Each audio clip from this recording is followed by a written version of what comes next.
உயிர்த்த ஆண்டவர் இயேசு கிறிஸ்துவில் எனக்கு மிகவும் பிரியமான சகோதர சகோதரிகளே, பொதுக்காலம் 5ஆம் வாரம் செவ்வாய்.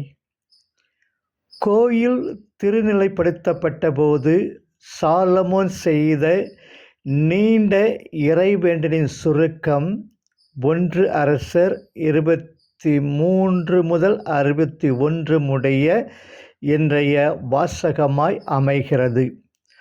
ஆண்டவரின் இரக்கத்தையும் அவர் வாக்குறுதி பிறழாமையும் எடுத்து கூறி சாலமோன் தமக்காகவும் தம் மக்களுக்காகவும் வேண்டுகிறார்.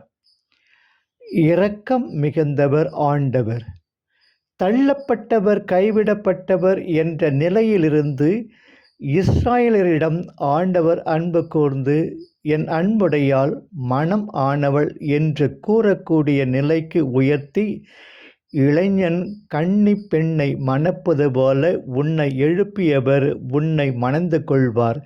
எசாயா 62:4-5.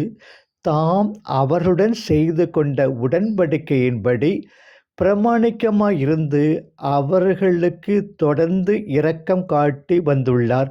1 அரசர் 8:23. சாலமோன் இறைவனின் இப்பேரிரக்கத்தை மறந்தவரன்று, நன்றி உள்ளம் கொண்டவராக இறைவனுக்கு பண்பாடுகின்றார்.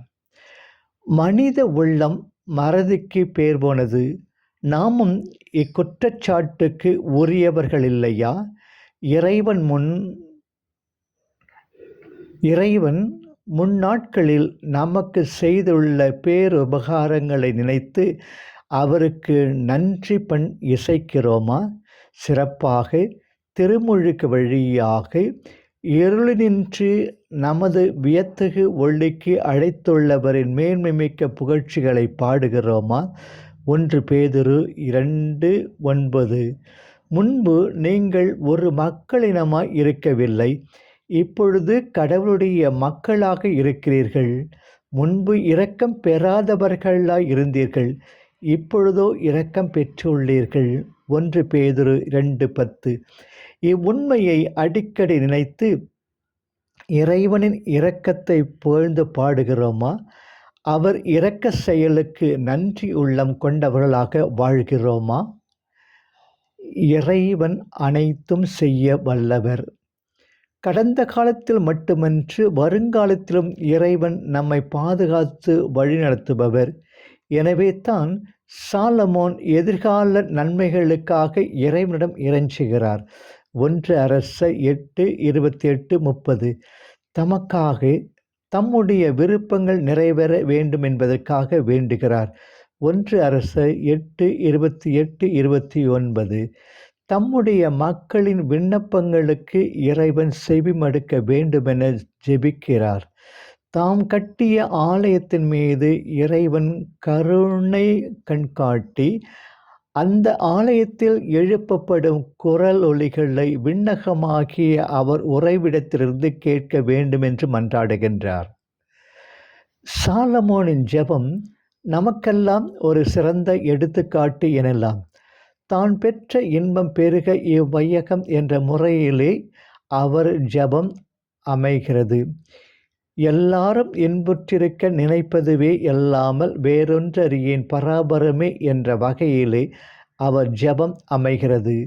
நமது ஜெபங்களிலே பிறர் எவ்வளவு தூரம் இடம்பெறுகின்றனர்? திரு அவையின் தேவைகளை, உலக நடப்புகள் முதலியன நம்மை ஜெபிக்க தூண்டுகின்றனவா? ஏழை எளியோர், ஒடுக்கப்பட்டோர், நசுக்கப்பட்டோருக்காக நாம் வேண்டிக் கொள்கிறோமா? ஊரார் பிள்ளையை ஊட்டி வளர்த்தால் தான் பிள்ளை தானே வளரும் என்பது ஜெப வாழ்விலும் உண்மைப்பட வேண்டாமா? இறைவன் அனைத்தும் செய்ய வல்லவர் என்பதை அறிந்தும் அனைவருக்கும் அவரே தந்தை என்பதை உணர்ந்தும் நமது ஜெபங்களை ஒரு சிறு வட்டத்திற்குள் அடக்குவது எத்துணை சிறுமைத்தனமானது. விரிந்த பரந்த உள்ளத்துடன் ஜெபிக்க கற்றுக்கொள்வோமா? நற்செய்தி மார்க்கு இயல் 7 இறைவாக்கியங்கள் 1-13 முடிய. எது சுத்தம், எது அசுத்தம்? எருசலேம் மறைநூல் அறிஞரும் பரிசேயரும் ஒன்று கூடி இயேசுவில் குற்றம் காண முயல்கின்றனர். பரிசேயர் பரம்பரை. உணவருந்தும் முன் சீடர்களில் சிலர் கை கழுவவில்லை. இச்சடங்கு ஒரு சமய சடங்கு. இதை மீறினாலும் குற்றம். தீட்டு என பரிசேயர் கருதினர். லேவியர் நூல் 11-15. சில தீட்டுகளும் சுத்திகர சடங்குகளும் கூறப்படுகின்றன. விடுதலை பயணத்தின்படி 30-17-21 வழிபாட்டில் பங்கு கொள்ளும் குருக்கள் கை கால்களை கழுவ வேண்டும். தீட்டுப்பட்ட கரங்களுடன் இறைப்புகழ் கூறவோ உணவு அருந்தவோ கூடாது. அப்படி அருந்தினால் அந்த உணவு தீட்டுப்பட்டதாகும் என பரிசேயர் எண்ணினர். இப்பரிசேயர் மனப்பான்மையை இயேசு மறுக்கிறார். கைகள் சுத்தமாய் இருப்பதை விட மனிதனின் இதயம் சுத்தமாய் இருப்பதே முக்கியம் என அறிவுறுத்துகிறார். தூய்மையான உள்ளத்தோர் பேறு பெற்றோர், ஏனெனில் அவர்கள் கடவுளை காண்பர். மத்தேயு 5:8. திருப்பாடல் ஆசிரியரும் சுத்த நெறியை நமக்கு புகட்டுகிறார்.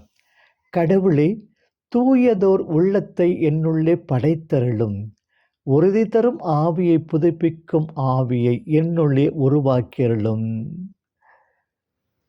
திருப்பாடல் 51-50. அப்பர் சுவாமிகளும் தேவாரத்தில் பாடியுள்ளார். கங்கை ஆடில் என், காவிரி ஆடில் என், கொங்கு தன் குமரித்துறை ஆடில் என். கோடி தீர்த்தம் கலந்து குளித்து அவை ஆடினாலும் அரணுக்கு அன்பு இல்லையேல், ஓடி நீரினை ஓட்டை கொடுத்து அட்டி அள்ளி முகந்து மூடி வைத்திட மூக்கர்களோடு ஒக்குமே. 1004. வெளிவேடம், உன் விலை என்ன? எஸ்ஐயா தம் காலத்தில் வாழ்ந்த போலி பக்தர்களை கண்டித்தார். 29:13. வாயால் இம்மக்கள் நம்மை அணுகி வருகின்றனர், உதட்டால் நம்மை போற்றுகின்றனர், அவர்கள் உள்ளமோ நம்மை விட்டு தொலைவில் இருக்கின்றது. பரிசேயருடைய வெளிவேடமாகிய புளிப்பு மாவை குறித்து நீங்கள் எச்சரிக்கையாயிருங்கள். லூக்கா 12:1 என்கிறார் இயேசு. வெளிவேடக்கார மறைநூல் அறிஞரை பரிசேயரே, ஐயோ உங்களுக்கு கேடு!